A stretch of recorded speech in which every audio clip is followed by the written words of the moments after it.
do we as lean champions and change agents broker those conversations and give people that awareness and that understanding, like, hey, this is the road we're going on. Are we all comfortable walking down this path? Because there are going to be thorn bushes, there are going to be rocks, but as a team we can overcome those and get through those together by using our lean tools and our lean problem solving skill sets. Starting a lean journey isn't easy. In fact, it may be one of the most difficult challenges of your professional life. The good news is there are many examples of companies that have successfully started and sustained the journey, including my guest today. His name is Matt Kellett, and he's a black belt who works for a large retailer in the Midwestern part of the U.S. Now, on today's show, Matt and I talk about their journey. We talk about many of their successes, but as you'll hear, it hasn't always gone smoothly, and Matt opens up about some mistakes he's made and what he learned. Now, show notes for this episode, which will include links to everything Matt and I discuss, can be found over at gembapodcast.com. Just look for episode 204. You can also check out Gemba Academy's Lean Learning System over at gembaacademy.com with a fully functional trial. Now, let's get to the show. All right, Matt. Well, welcome to the show. Thanks for coming on. Thanks for having me on, Ron. All right. So where are you calling in from? Grand Rapids, Michigan. All right. You got like 80 degrees up there right now, or what's going on? Yeah, it's like I think it's about 35 and raining right now. Okay. Totally overcast. Yeah. My colleague Steve Kane lives out in your neck of the woods, so yeah, you guys will have to go out and meet up one day. But yeah, he's always bundled up on our morning calls. You can see him in his little office there and staying warm. Awesome. Staying warm. All right. Well, hey, Matt, let's go ahead and get started. Tell us a little bit about your background, Matt, like how you first came to discover continuous improvement, and then tell us what you're up to these days. Yeah. So I work for a large retailer in the Midwest. We are very similar kind of idea to like what Walmart does. Okay. We have about 250 stores in about 5 states. Okay. So I work for their corporate headquarters, and they offer basically black belt training and black belt certification. It's a whole program that you can join within their own continuous improvement department. Mm-hmm. And I was one of the few people that was able to kind of finagle my way in there about 3 years ago. So I was able to join the team and become a certified black belt in Lean Six Sigma. Cool. So that's kind of your full-time job then? Yeah, so for us, it is a full-time job. We are basically a resource for the company, so we work basically with any department in order to do kind of one of several things. Sometimes it's working on changing the culture of a business group or business area. Other times it's about more tactical problem solving, so just maybe a big, hairy problem that departments haven't been able to get a handle on and solve themselves. We'll come in and assist them with executing it.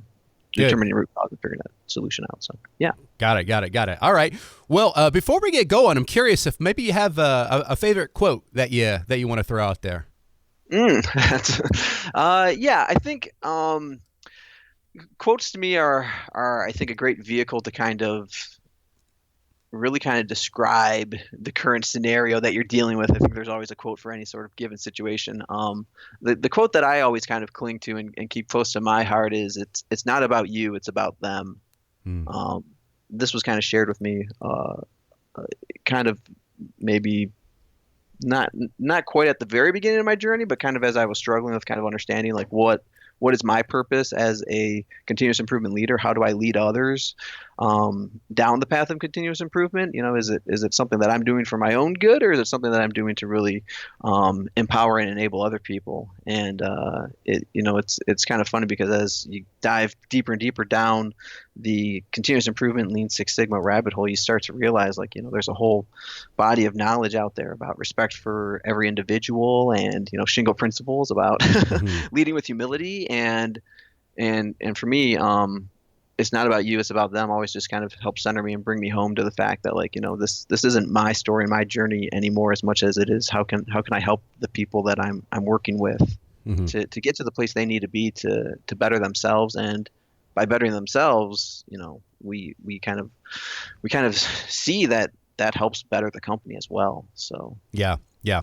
All right. So the other day, you and I were having a kind of a little brainstorming call on what we're going to talk about today, and I think we came into a really good topic, which is going to be really kind of how to begin this journey, right, with continuous improvement, whether it's Lean, Six Sigma, any kind of continuous improvement. I want to dig into that, but before that, I actually, a question did pop up in my mind, and I warned you that's going to happen. So this question just come out of the nowhere. So so here's your first one that we didn't talk about. How does it work, in your opinion, when you have a big company such as the one that you work at, and you have a group of continuous improvement, let's just call you subject matter experts. I know probably don't like the word expert, but people who have gone through some training and you've got some experience, and then you kind of deployed, if you will, out to the into the wild, right, so to speak, to go help folks. Yeah, into the Gemba, yeah, into the Gemba. So how do you balance the tendency that we all have, right? Let's be honest. All of us that are into this field, we want to go and just fix. We want to go in and do. But how do you balance that desire to just go and fix, and maybe even the desire of some folks that want you to come and fix, right? Just you yourself, without, I don't know, how do you say it? Like kind of teaching them to fish, so to speak, and teaching them about these principles as well, because obviously, a small group can only do so much, and we've got to involve those that are doing the work. So how do you balance that with this? We used to joke because I had a job very similar to yours back in my corporate days, and we used to joke that, hey, I'm from corporate and I'm here to help, and it was kind of a joke, right? But it's a fine balance. So how do you do that? Yeah, it's a great question. I think it's not about me; it's about them. So the whole drive and the whole focus from the get-go, from the inception, regardless of what the ask is how do we take an ask? Whether it's to come in here and change culture, or whether it's come into here and solve this problem, or come in here and help this team. To me, I always start with the mindset of it is people first. So how do I set the table so what we do and the process we walk through is really one that they are grossly a part of and understand deeply, to the point where, if we can do it maybe 2 or 3 reps, they can actually start to do it themselves. Because to your point about like learning to fish, if they're not learning how we solve problems, how are we helping them make their own lives better tomorrow and the next day when we leave? Because most of our stints are short term in nature, whether that's a week, a month, or a year, or 3 years. I don't think there's many CI roles where you're somewhere indefinitely. I think there's a lot of movement to go where there is the most pull and the most need. So for me, like one of the key aspects of how I've been able to kind of frame that is really listening to your podcast, to be quite frank with you. Being able to hear other people and their stories where they've been able to be successful with putting people first and making the change and improvement really about,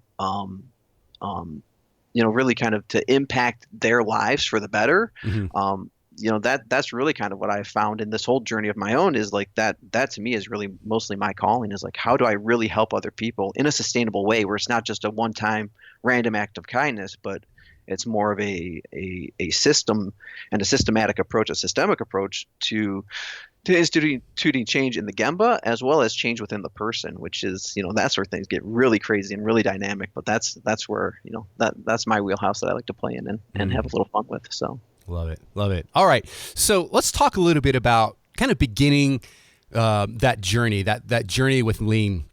What, in your opinion, are some of the elements that need to be in place for that to happen?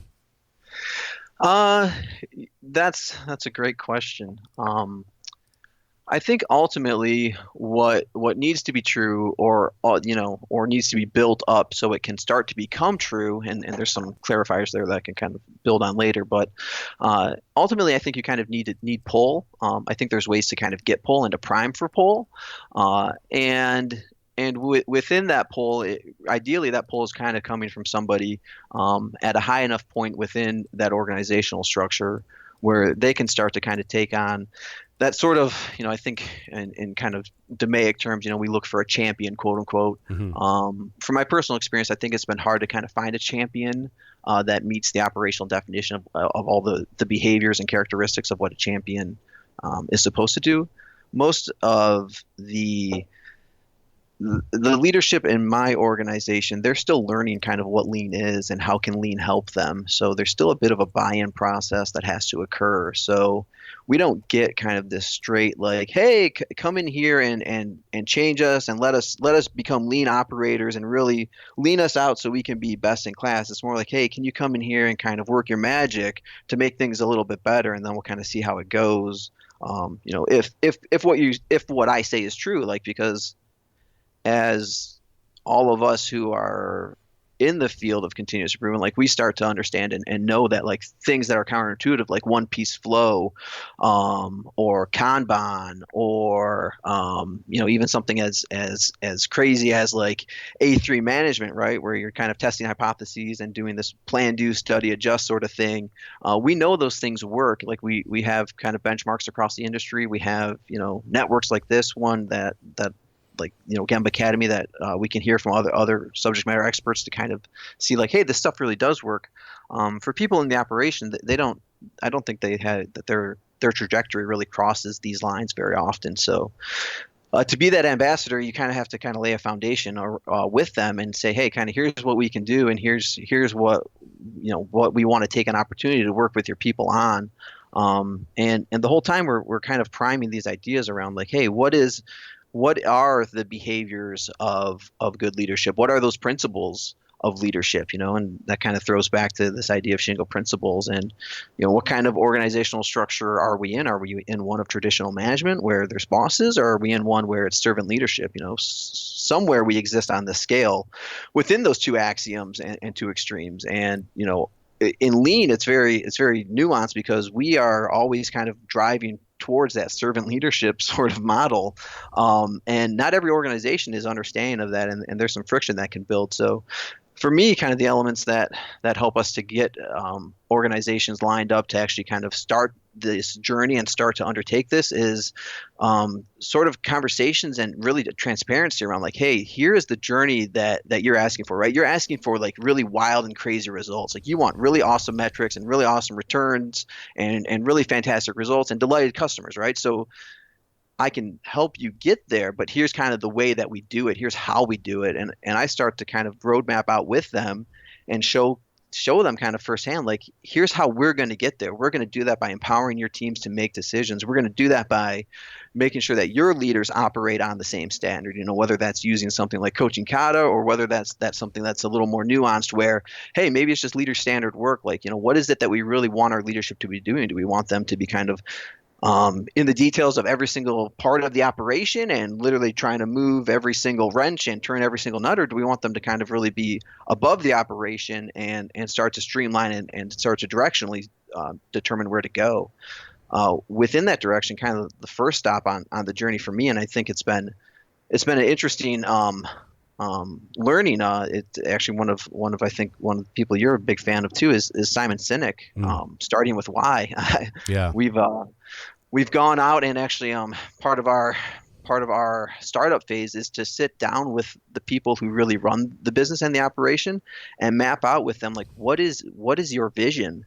And I just cherry pick right from Simon Sinek, because I'm a big fan of cheating whenever I can. So Simon's question is, what would you get out of bed for? Like, what is it that, and it's such a funny question, like, what would you get out of bed for? But like, immediately it invokes this idea of like passion, excitement. It's not go out and like get better results or make more money. Like, most people don't really wake up for that. But for the teams that I work with, it's very interesting. The items that come back are things like, hey, let's work together as a team, right? Like, right. That's like, it's something that seems like superficial. Like, if you're far enough away from it, it's like, well, that's kind of a silly vision.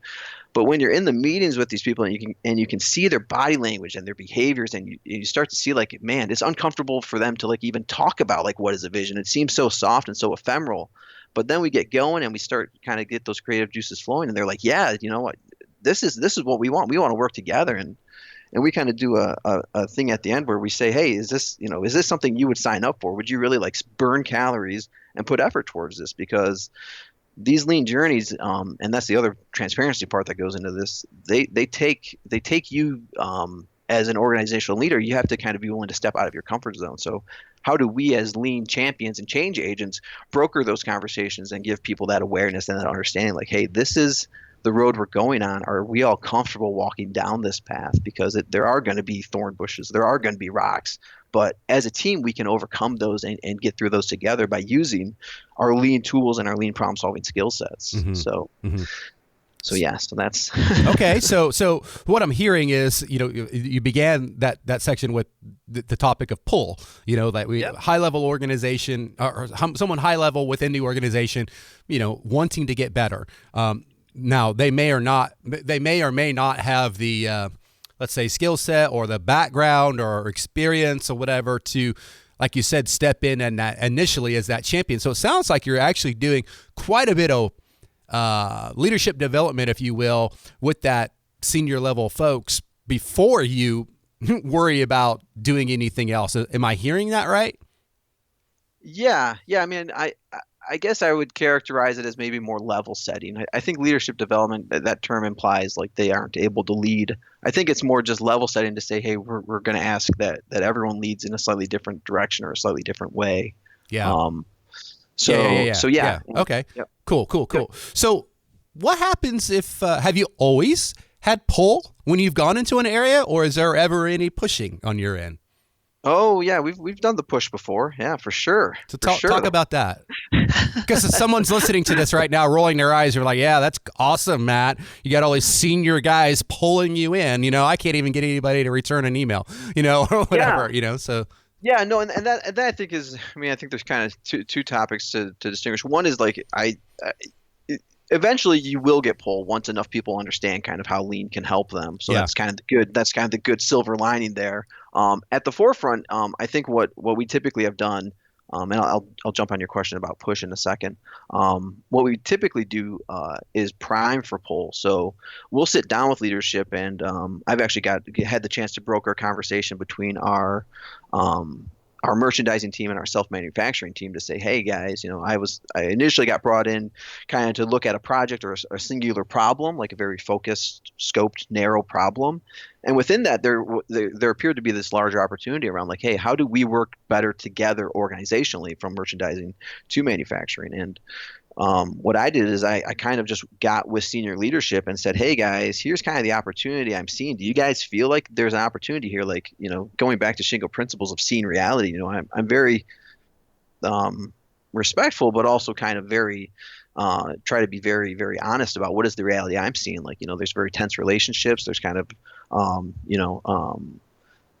behaviors that are somewhat hindering in terms of each side on either side of their fence, kind of lobbing rocks at one another instead of really coming back together as a team to work together for a better tomorrow. And those conversations are incredibly terrifying. They feel mildly career-ending in moments because you're really kind of sticking your nose where nobody's asking you to be, but inside of those moments, if you're going in with your own center and your own focus of what you really want to achieve, again, it's not about me, it's about them. Mm-hmm. They can start to see that. They can see, people, real knows real, I think, at the end of the day. And they know that I'm not trying to build my resume or trying to, showcase that, I'm the savior of their organization or anything like that. It's just about helping them and being able to articulate that in a way where nobody feels threatened. To me, that's kind of how we've gotten pull. Yeah. Because you're right, like the real, like, hey, Matt, come in here and help us be awesome. Like that stuff's great in movies, but that's not really real life from my experience. Yeah. Okay, so let's assume that you've got pull. Let's assume you got a great leadership team who's ready to go and they're willing to be uncomfortable and they've identified their why, if you will, their purpose, their cause that they want to go fight for. What do you do at that point then? You got them ready to go. Now they're looking at you like, now what? What do you do? Right. Yeah, exactly. Now you've got this whole empowered, impassioned team ready to get started. Usually at that point, I like to kind of bring them back to center. It's very easy to kind of get in. So what I'm describing is kind of just different failure modes that I've avoided. Hmm. So one of the modes at this point is that you get sucked into really random projects and really random acts of kindness where you're going and fixing sort of things that are broken, but they don't really drive value. So usually what we do is we take a step back and kind of work on at least a high level sort of value stream map or maybe high level process map to really understand like what are your value driving operations within the systems that these organizations play in. Hmm. From there, you can start to work with the team to have them help you focus on what is the part where it's going to be the most meaningful, and you can do a couple things with that. You can kind of look at whether they have an internal P&L or an internal scorecard to see kind of where they're winning and losing. Sometimes depending on the levels of leadership that you're dealing with, they'll generally kind of know where the pain is, but they won't know necessarily. So it's kind of important to make sure you're stratifying your group and really talking to top level people, but also people that are really, really close to doing the work, if not the people that are doing the work themselves at that point, if the culture can enable that. And then that gives you a very good idea of where to go focus, right? Because now you've got kind of this value stream map sort of built, and like, hey, here within this piece is where we have problems or where we have issues or errors, quality, cost, delivery type of things that that are hindering or preventing them from being successful. So okay, so like at this point then, so you've maybe identified some opportunities for improvement. Are you guys more of a project type an organization to improve the process, or event driven, or combination, or how are you doing it? Man, that is a great question. We are more sort of the term is Kaizen, but I think Kaizen is defined differently across different organizations. So we are kind of a Kaizen focused organization. Kaizen for us is kind of structured and facilitated like 2-hour long meetings at set intervals. So maybe that's like every week. So every week we're meeting for 2 hours as a team with team members from the floor to have the team really walk themselves through the problem solving process. So that's where I would facilitate and lead them, and we follow I think it's called a train the trainer methodology. I've heard it defined differently what we do, but it's kind of a very specific. It's a very specifically facilitated process where we are asking them a ton of open-ended questions and having them really do the thinking about the problem or the issue. And we are basically kind of showcasing like, hey, here's a concept or here's a tool that will help you get through this part of the problem. And we kind of give them like a 20-minute or a 20-second explanation of it, like something like process mapping. Mm-hmm. Most teams don't, at my organization, have never built a process map. They've never even seen their own process on paper before. So we will have them like process map something kind of superficial, like getting ready for work, like a whole separate process. And then we have them go into, okay, now based on the learnings from that exercise, go and actually build your own process map. And they're the ones building it. And then we just follow that sort of, for us, it's kind of a sped up DMAIC process at that point where, at that point, we have them kind of identify the issues within that process, and that's hilarious because we give them red sticky notes and they just pepper the whole process up, the whole thing, because we're at the start of our lean journey. So there's a lot of handoffs and a lot of things that are not in control within these processes. They're not very stable, to be frank with you. So there's tons of different gaps. So then, like, how do you take like 50 different problems and solve those? Well, we kind of do a 4-square sort of activity where we just rank them against two different categories. Maybe it's occurrence and severity, and then whichever ones occur the most and are the most severe, those are our Pareto at that point that we go focus on. And then we walk them through root cause tools, whether that's a fishbone or just a drill down, kind of technically called 5 why, but we don't ask why 5 times because it freaks people out. So we just kind of talk them through it because it gets very intense, right? Why? People start turtling at that point and crawling back into their shell. So yeah. So how do you go about? Okay, I think you sort of just answered it just there. Like you might have this big VSM on the wall or process map or whatever with all these red opportunities for improvement all over it. Like when you are doing these you've identified something that now you want to make that better. And so obviously you got to teach them some tools or some methodologies or whatever it might be. But like, how are you scoping those issues? Like, how severe are those issues? Are they something that they could maybe knock out in a matter of a few days, or is it a few weeks, for a few months? You know what I'm saying? Yeah, like you're kind of alluding to like a just do it type of thing. Well, I'm just curious, is it these 2-hour meetings? Obviously, 2 hours is quite a long time, right? I mean, so are you trying to attack problems? I don't know, huge problems, or are you really breaking them down into really small chunks, taking more of a kind of like Toyota Kata type approach of where, we clearly want to accomplish something here in a matter of a week or two, and then readjust our course?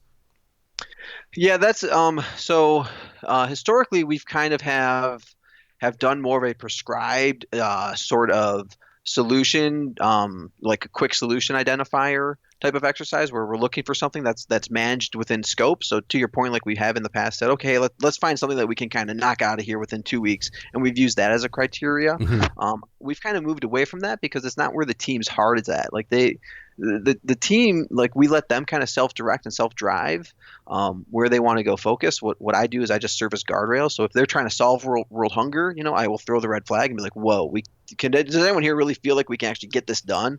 And you'll see, like, one hand will go up in a group of like 12. Yeah. Yeah, we can get it. And everyone else is like, no, we can't. It's like, okay, well, so for us, we kind of balance it with asking the right question at the right time, which is a bit of a pseudo skill set, I suppose.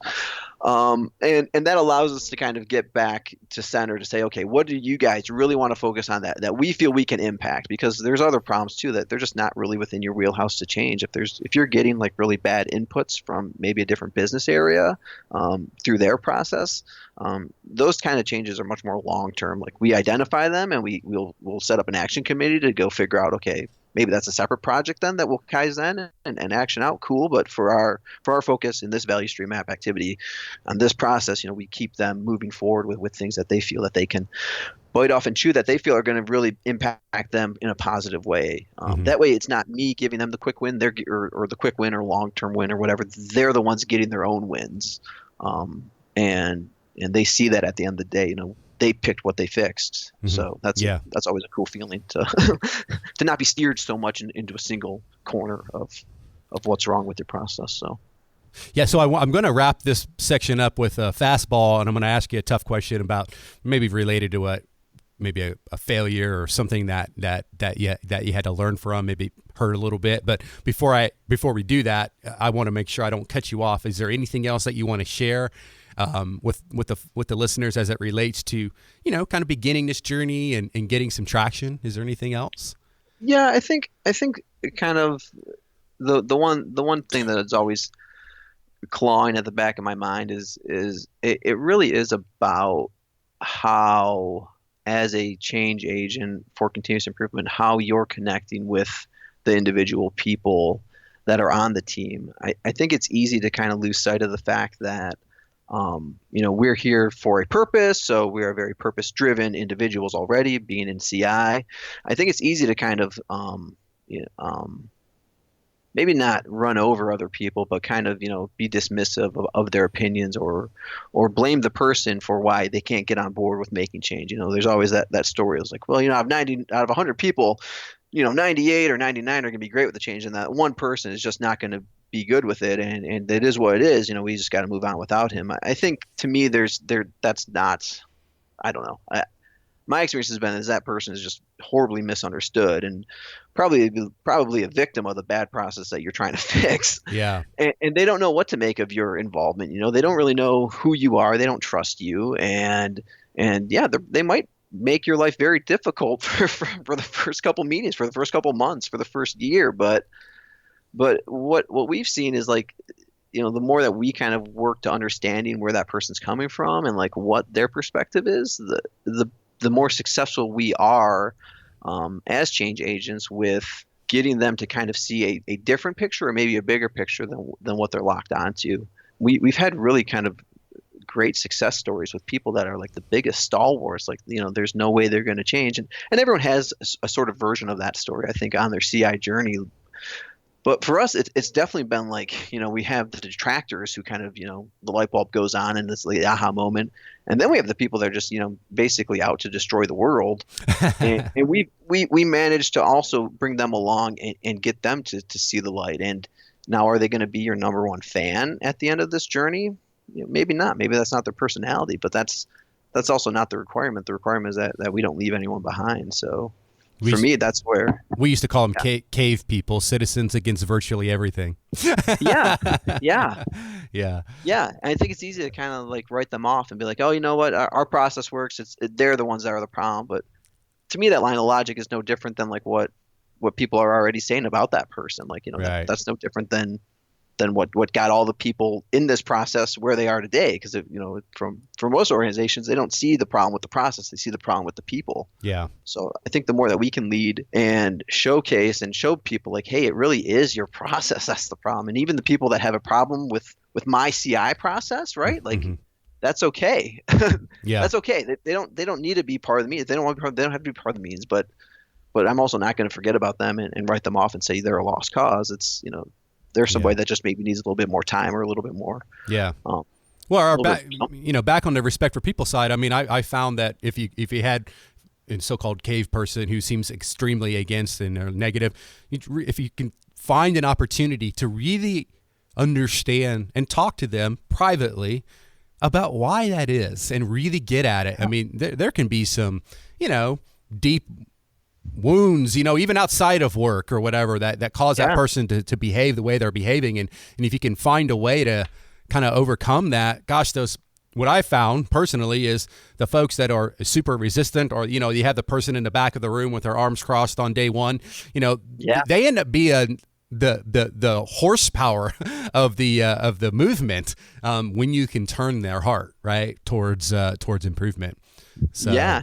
You've converted a non-believer, man. That's a big moment in time right yeah, there. exactly. Good stuff. So, all right, well, let's wrap up this section, Matt, with maybe tell us a little bit about maybe I don't know, a failure mode or something that didn't go as well as you hoped it would, and maybe what you learned from it. Yeah. Yeah, this kind of goes back to the whole push idea, I think, at the onset of the conversation. So we dovetail quite neatly into that. So I started my journey kind of 3 years ago. I had no CI experience before then. I never knew anything about lean. I was able to kind of go through the training process, training courses, and that definitely opened my eyes and showed me a whole different world. I mean, it's a night and day difference if anyone has kind of not been through the actual training, whether it's black belt or green belt, and really kind of dove deep and tried to get a deep understanding of this sort of subject matter stuff. It's ridiculously powerful and amazing. So I was totally green, no pun intended for green belts out there. And our organization was being asked to kind of help with a different department, distribution, with kind of launching continuous improvement inside of distribution, and nobody really had a frame for what that was going to look like. But they said, hey, was anyone here willing to volunteer? I volunteered, and it was kind of me and a couple other black belts that were a little more seasoned.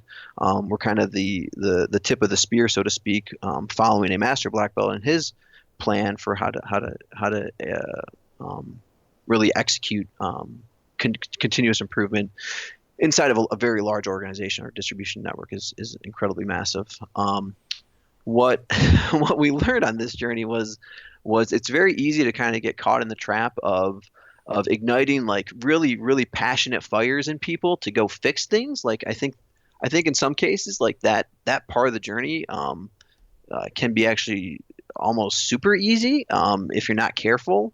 And within that, you kind of spawn all of these sort of just do it projects. So like it's all these quick wins. And what we learned, and what I learned kind of firsthand as I was executing it myself at a facility, was that it's really easy to have people stop believing in what you're saying when they are executing changes, but not seeing any sort of residual value from that. And what I guess the example I'm talking about specifically is we kind of rolled out with them a bunch of different projects and initiatives. So, the lesson learned there was like, don't start a bunch of fires that you can't sustain yourself, because you'll burn yourself out, and you'll burn out the people because they're not going to be able to make progress on it themselves without your help. B, once you do start, if you do start a bunch of fires, be very tactful with how you address and handle that with people. We tried to make everyone their own owner of it without giving them the skills and tools to actually solve any of their problems. That just frustrated them a lot. We gave them kind of this great tool that we thought, A3 management, and we hope that they'd be able to kind of go through iterative learning loops and learn their way to the solutions. And we found, like, I think in theory that can work, but I think that has to be a much more guided and a much more hands-on sort of activity. It's not something you can just kind of passively throw at people and be like, hey, here's your A3 management board. Here are your A3s that you've all now individually own, and we didn't really talk to you about the fact that you were going to own these. And now you're going to report out on them. And like on paper it works, but but in terms of like human behavior and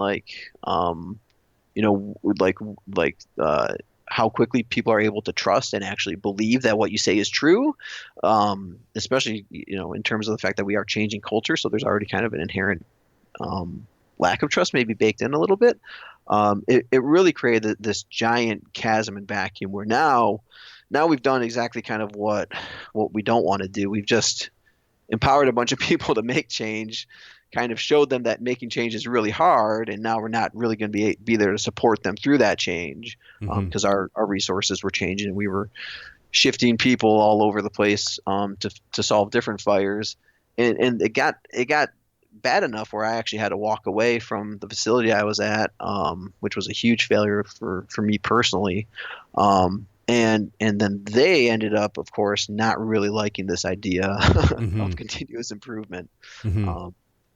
Lo and behold, destiny and fate work in weird ways. I feel like the hand of God is kind of watching over me at this point, because now I'm back at that same facility. So within that whole structure, like, some of this is kind of my perspective of how the change went down. Their perspective was that, it wasn't my fault per se from through the lens that they see it through, I don't think, because what we're doing now is kind of like what I talked about. We kind of are reigniting those fires that have been extinguished, and really working to kind of get that trust back and get that buy-in back to go make change. So it's really a bizarre sort of experience to kind of go back to your greatest failure and have to like really rebuild and salvage it in a way that's going to be sustainable. Yeah. Where people know what they're doing and know how to do it without you. So right. Yeah. I mean, I think with any aspect of continuous improvement, whether it's DMAIC or PDCA or anything, anytime you kind of swoop in and say, well, here's the theory, and now good luck, you probably are going to fail, right? I mean, whether it, you need, this is the power of coaches, right? Like, subject matter experts who can be there to help navigate through those difficult journeys, and it's difficult, right? So, it sounds like it's come full circle though, so I'm excited to hear how it's going to go for you. Yeah, we are about like maybe 4 months into this new assignment, so it'd be kind of cool to follow up and kind of update if we were able to reach that sort of fusion ignition where the reaction is self-sustaining and they can sustain it themselves. That's what I'm hoping for. So good stuff. All right. Well, listen, let's jump into the reflection section. I just got a couple questions I'm curious to get your thoughts on. This first one is, I'm curious if you yourself, we spent a lot of time talking about your organization and all the stuff you do there, but what about Matt? Like, does Matt practice, daily management, personal leader-centered work, or anything like that? Like you yourself, how do you manage yourself? Oh, great question. Yeah, I would say that I do daily reflection. I've actually kind of on my lean journey that started 3 years ago. I realized there was a gap within myself and who I was. It actually kind of has brought me closer to Christianity with God and Jesus. So for me, I try to do a daily sort of Bible reflection to kind of center myself. Now, that's not quite lean in perspective. I think from some points of view, but for me, it's all about that servant leadership sort of aspect. So like, to be able to kind of hear how Jesus and the disciples were able to lead and get people to change their mind about how they saw the world and how they saw something as personal as religion has been. There's just interesting parallels between that and a CI journey to me at the end of the day. And I'm not trying to push that on anybody. Yeah, no, I get it. Yeah, a few people made a big impact back then. Yeah. So right, wrong, or indifferent. It's been that's certainly been one area. From a more sort of tactical answer, one of the things that like Lean has brought to everyone's forefront is this idea of kind of like visual work and or visual triggers. So like something's going to go bad before it goes bad. Mm-hmm. One of the things that our department has done is also used the same idea but with trigger words. So like, hey, how do we call attention to somebody to let them know that, hey, maybe they're going a little bit askew or a little bit off the reservation or whatever, and how do we let them know that they are out of bounds? So we use trigger words within some of our Kaizen events and even within some of our processes. Trigger words are what I took back to home because I think it's easy in families to kind of get frustrated with one another. So how do you identify that you're getting frustrated with each other without actually getting to the point of frustration? Well, for us, we use a trigger word, which immediately diffuses a situation. So we've had a lot of success with that. And we've been rolling that out for the past, it's actually pretty recent, for about 3 weeks now. Very so cool. Yeah, that's been, I tried rolling it out about 6 months ago, but that was a push. Yeah. So okay. that didn't work. Yeah. I kind of had to wait for it to build into a poll where my family could, I just asked them the question. I'm like, hey, would it be helpful if we had some way to identify when we're getting frustrated? And they're like, yeah. I'm like, well, how do you guys want to do that? And one of my teenage son said, we could use like a word or something. I was like, see, you're talking about a trigger word. You don't know it because we talked about it 6 months ago, but it's the exact same thing. And lo and behold, here we are with this idea of trigger words, which builds off of visual triggers. So is it too personal of a question to ask what the word is? No. We had them come up with it because when they create it, they own it. So it is the term bzz. So like a bee buzzes. Okay. So yeah. So we'll say buzz or we'll go bzz, and that's kind of our way to let each other know that things are getting a little bit hot. So, How often does the buzz go off? Lately, it goes off quite a bit. Probably like each person does it about 3 times a day. Okay. So cool. Well, that's awesome. I might have to try that. See if I can get some pull in the house. See if we can do that. Listen, I did a podcast with this guy, and yeah. So all right. Yeah, if the family can buy into it, it works really well. But getting that buy-in is always the challenge. Yeah. Hey, so is there an area of Lean, Six Sigma, just continuous improvement in general that you struggle with, and maybe you wonder, does this really work? Wow, that's a fantastic question. I think for me, it would have to be something along the lines of like, I think personally it has to do with data, which I think sounds like a horrible thing to say as a black belt, like superficially, but sometimes I don't know that always making a data-driven decision is always the best way to go into a project. And what I mean by that, though, is if people feel really passionately about what their issue is, and the data is saying something else is their issue, when that gets presented to those people, it's funny because they tend to kind of ignore that data because the emotional charge of the pain that they feel is it's so distinct and so real to them. Like the data just must be that's not right? We're not reporting it out right, or the way the metrics are captured are wrong. So what I'll do is I'll let them go back and fix the problem that they see. And then once we get that wrapped up and kind of stabilized and done, we go back and start measuring again to show, okay, hey, did that really do what we thought? And let it kind of be a moment of self-discovery for them. And in some cases too, it's kind of funny. Like you just, there's that element of I think it's called the Hawthorne effect, where once you make change, people just get fired up to start doing things better and more correctly, right? Like they just get it's like an internal fire burns inside them to get to be passionate about their work again, and they get to put their best foot forward. Yeah. So So like to me, it's better to go down the path of like, what is it that irritates you? What bugs you? Yeah. Let's get that fixed, and then we'll come back and see, did the data matter? Did it not matter? Because 9 times out of 10, what I find is like that data never mattered. Like, Well, we fixed it. Yeah. here's the other thing, and you know this as well as anybody as a black belt. The problem with data is that I don't want to throw out any crazy number because I don't have data to back it up. But I dare say that at least 70% of the data, air quoting data, floating around out there is total garbage because the measurement systems are so bad. Yes, that's the other frustration. That you truly are wasting. I mean, I've been in organizations, I obviously won't name names or anything like that, to where they were producing product. I'm going to be super vague here, and they measured this product in certain ways using certain instruments, and we did a real basic gauge R&R with them, and come to find out they had no earthly leak. They couldn't distinguish between good and bad. Their number of distinct categories was 1 for the gauge R&R geeks out there. Like, they literally couldn't determine between good parts and bad parts, and yet they measure parts day after day, hour after hour, and they were so blind that I'm like, I don't even know how the company stays in business, Right. Yeah.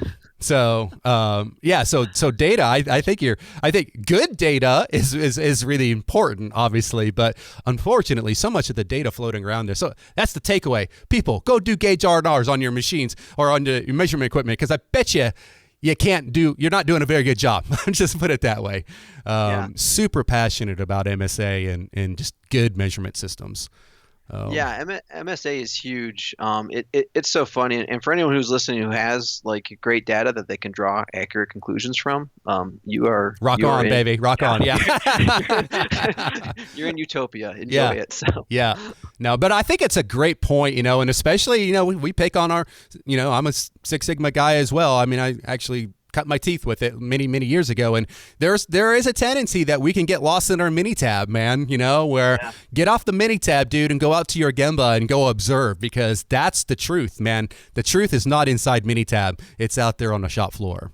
So and perception guides reality, right? So like if people's perception of problems start to change, so does the reality around that problem. Right. So regardless of data, like it's still a people driven, especially in people driven processes, like mostly people driven processes, like just getting them to see things differently or change their perceptions is worth way more weight in gold than having the data to show them that they're wrong. Like that just tends to irritate them anyway. So, and I didn't mean to pick on my friends at Minitab. Same thing for Sigma Excel, Jump. What's the other ones? Doesn't matter. No, that's why we caveat. If you've got good data, it is the best. I mean, that's where the understanding like what a normal distribution is and standard deviation, like that knowledge is pure power, because that can be applied in many different realms and in many different ways. Even if you only have a loose understanding of what the data is you're dealing with, you can start to at least have a conversation with people about like, hey, what is normal and not normal? How do we know that from what you do? So exactly.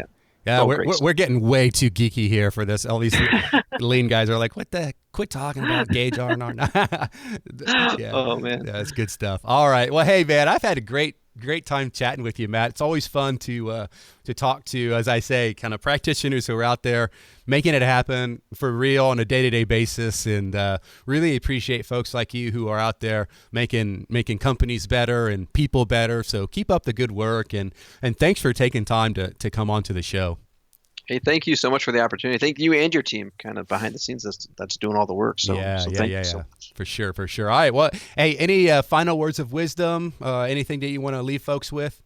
I think I just go back to keep it about the people. The change in the process and the change in the business doesn't happen without the change in the person. So.